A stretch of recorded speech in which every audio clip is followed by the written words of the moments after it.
Welcome back to the channel and welcome back to another build. Now this one I am feeling a little guilty about because I just feel bad just fully putting this bike into surgery right now. This bike is so clean, it's so mint, and it took me so long to find a Yamaha Jog here locally. This has been a much requested project on the channel as well. It is only right that we build the Jog that we found. But damn, am I gonna miss this clean little stock Jog I had. I rode it a couple times around the neighborhood and I was gonna ride it for this video. Bone stock first so you guys can just see, but I already have, and I don't want to do it again because it'll probably make me even feel more regretful about tearing this thing apart. Alright bud, I see how you're gonna be. Alright, maybe she wants to be torn apart because she's not even starting for me right now. Alright, well she just sold me on wanting to come apart. This thing used to fire right up. I don't know what happened. She's upset right now because I'm about to take her apart, I guess, but that's alright then. Like I said previously when we grabbed this thing, I was looking for a couple years for exactly this 3KJ style engine Jog, and we found it, boys. Following along with the videos, you know when I took that F12 apart and I took the cylinder off of it when I put on the water-cooled setup, I said we're going to be using that for the Jog build. So we have a Stage 6 Sport Pro single ring cylinder right here, air-cooled for the Jog setup. We have a carb and we have a new crank over there and everything for the Jog. So I think we're going to end up going with the C16 pipe I have for it with that bore, and this thing should be an absolute rip. Maybe a little sad goodbye to the life this thing has lived as a bone stock scooter.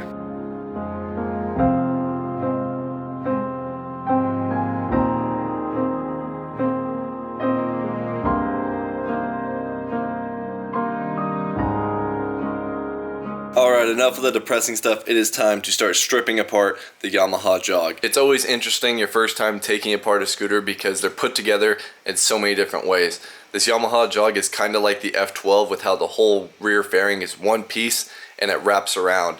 So I started taking off the seat, and I slowly realized that I can't remove the seat bucket without taking off the side plastics. In order to get those side plastics off, we had to come down and take off the skirts, which we then had to pull off the seat and the little cover panel, which actually has a hard mounted screw, and then we were able to slide it off, leaving just the seat bucket. This is when I discovered the battery is mounted in a sideways location on the seat bucket, as well as the petcock actually being hard mounted to the seat. So there's many objects you have to remove just to remove the seat bucket alone. Then we popped off the airbox and all the remaining wires, and of course the oil pump since we're going pre-mix. Most importantly, I went ahead and removed the brake cable now because that's usually what I forget when I'm pulling a motor. It's usually that last piece that's still connected when I go to pull the motor apart. I went ahead and drained the stock oil tank since we're going to be removing that, and then I worked on removing the shock and the motor mount bolt to be able to drop this motor and get the frame out of the way. But we did run into a little bit of an issue when I went and tried to pull this motor out.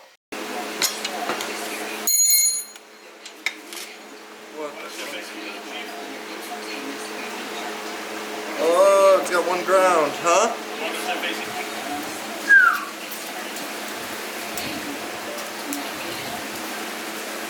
But now the motor is free and we sat down on the table and began stripping it all apart. So I went ahead and took off the intake, the side case, and pretty much all the little bits that are bolted onto the motor itself before I began to actually strip the engine. Then we went ahead and started stripping the actual cylinder off, pulling the head off, looking at the piston. Everything looked good on this scooter.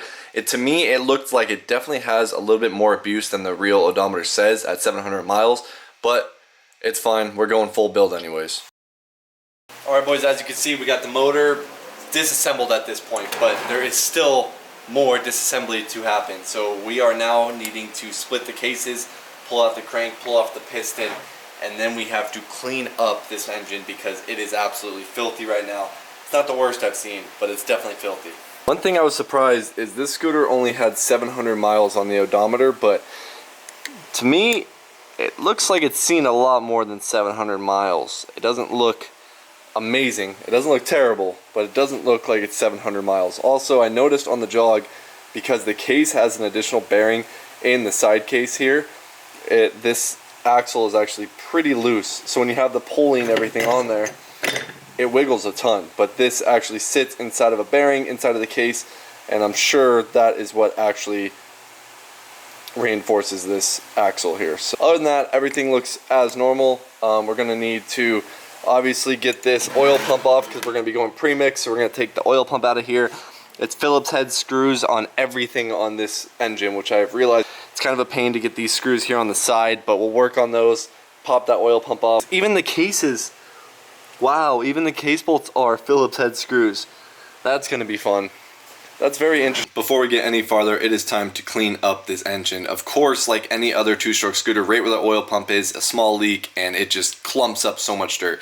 So we used some super clean, my favorite stuff, let it soaked in, and then we power washed it, and we got this thing looking brand new again. So I have to work on getting the oil pump out and getting all that stuff out of there still, but I want to clean it up before I sit here and wrench on it more without everything I touch getting my hands absolutely covered in oil. The not so fun part about the Jog is that all these case bolts are Phillips.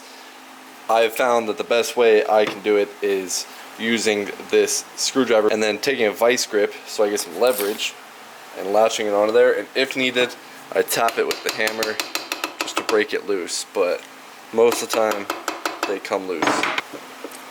Get it right, you can see it'll start cracking them loose.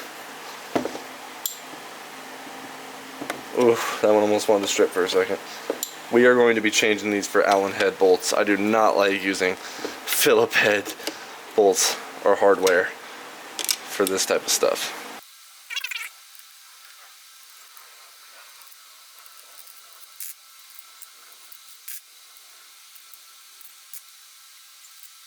We will be using our crank puller tool to now remove the crank.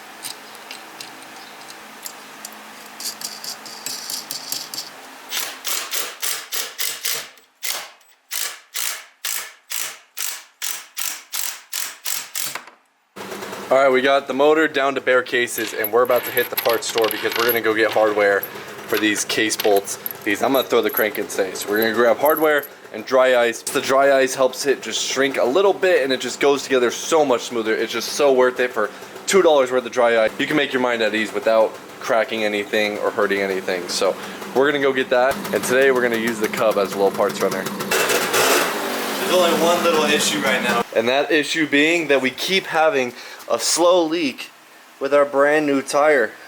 I'm thinking that there's something wrong in the rim somewhere. There's got to be a crack or it's not seating properly. So that brings us to something very important that I gotta show you guys. To what I call my lifesaver kit. Coming in a small little travel bag like this, something so easy to throw in your backpack. Perfect for scooters, cars, dirt bikes, whatever you're riding. This is a palm-sized tire pump. Not only is it just a tire pump, but it's also a light. So if you get stuck late at night and your tire's low and you need to pull over, at least you can see with what you're working with. But simply, this thing is about to save my life today. You can go from a car, from a bike, to a pedal bike, to a basketball. Here we got all the adapters if you wanted to use it for a basketball or any of the sort. Today, we are certainly on a bike, and we're gonna lower this back down, set our PSI to what our tire recommends, which is 35 PSI. Click the start button.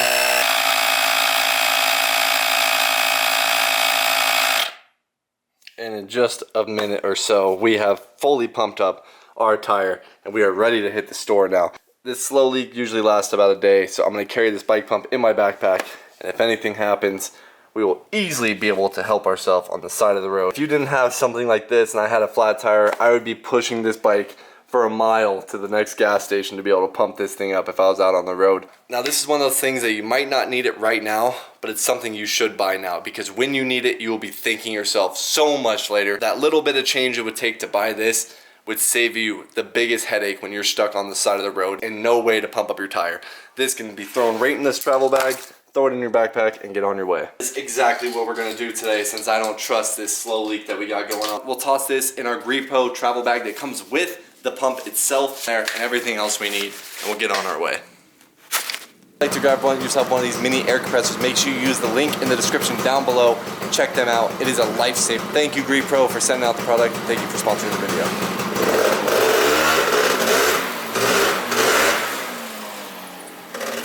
A few moments later.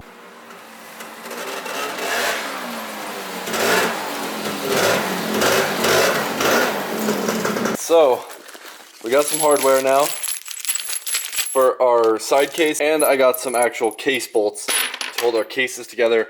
We also now have some end-to-end bearings, got a new seal kit, and we picked up some dry ice on the way too. So we got everything sitting on some dry ice right now. Give it a couple minutes in there, and we will work on heating up the cases, cleaning these up.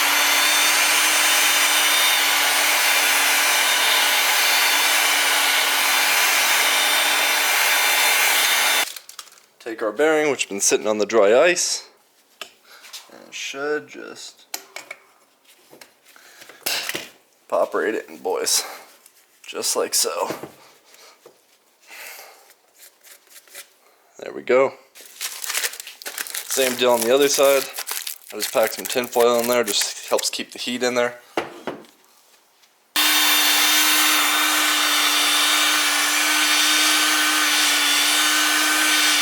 Alright, now we're going to come up in here, clean off where our cases meet with some brake cleaner, make sure we get all the remaining bits of the old bond off, and then we'll layer some Honda Bond on there. We're going to heat up just this inner part of the bearing just a tiny bit, and we have our crank on the dry ice. We're going to let our crank fall right into those bearings, mate the cases, should be good to go.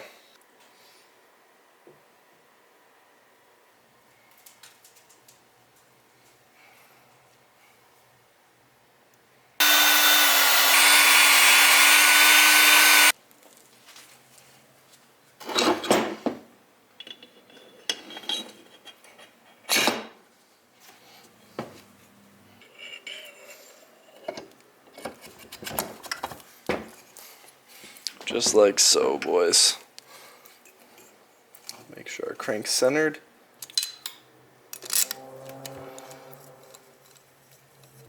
Alright, we got all those pretty snugged up. We'll come back and tighten them more once the Honda Bond dries up. But it looks like we got our crank perfectly centered. Like this thing just spinning free. We got the crank all in there, and we just pretty much need to pop in the seals. We got an intake on the way. We're going to throw our cylinder on, check the screw, seal all that up, leak down test it, and do all that. But I think this is a good stopping point for tonight, as we are waiting on just a few things that should be here in the next couple days. The jog build has begun, as you can see, and it is no longer a tiny little 50cc scooter.